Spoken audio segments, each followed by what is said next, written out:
Làn sóng giới trẻ Nga và bài học từ Nepal. Chào mừng quý cô bác đã quay trở lại chuyên mục bình luận thời sự thế giới.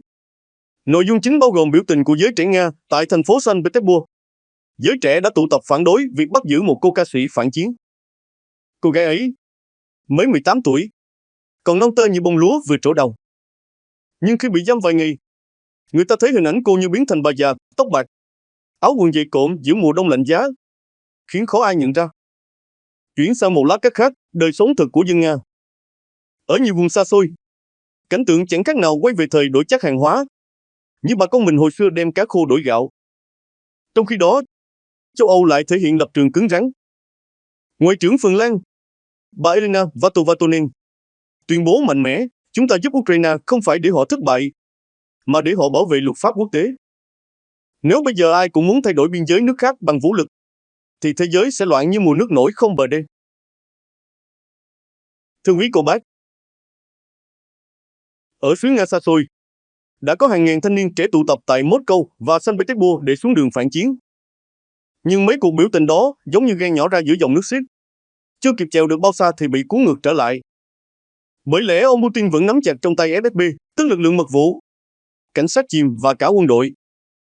Thành thử bao nhiêu nỗ lực biểu tình từ đó tới nay đều bị đàn áp, bị xét xử nghiệt ngã như cá mắc lưới. Thế nhưng, người Nga đặc biệt là lớp trẻ không chịu ngồi yên. Tại sao lại là giới trẻ? Vì họ giống như lúa non gặp mưa, bén rễ nhanh, tiếp cận thông tin lẹ làng. Dù ông Putin có cấm Facebook, chặn YouTube hay khóa các trang mạng xã hội quốc tế, thì lớp trẻ vẫn biết cách vượt tường lửa. Như bà con mình treo xuồng vượt con rạch nhỏ để ra sông lớn. Họ muốn coi tin tức thì chỉ cần vài động tác.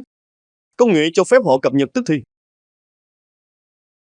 Điều đó có nghĩa là thanh niên Nga nắm thông tin đầy đủ, họ biết cuộc chiến này chính nghĩa hay không, quân Nga thắng hay thua, chỉ huy đánh đấm ra sao. Tất cả đều rõ như nước trong. Chỉ có lớp trung niên, cỡ 50-60 trở lên, không biết cách vượt tường lửa, nên suốt ngày chỉ coi truyền hình nhà nước, thành ra chẳng thấy được sự thật.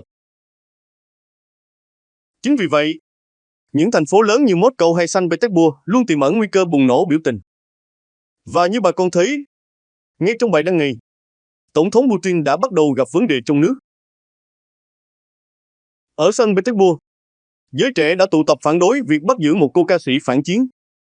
Cô gái ấy mới 18 tuổi, còn non tơ như bông lúa vừa trổ đầu. Nhưng khi bị giam vài ngày, người ta thấy hình ảnh cô như biến thành bà già, tóc bạc, áo quần dày cộm giữa mùa đông lạnh giá, khiến khó ai nhận ra.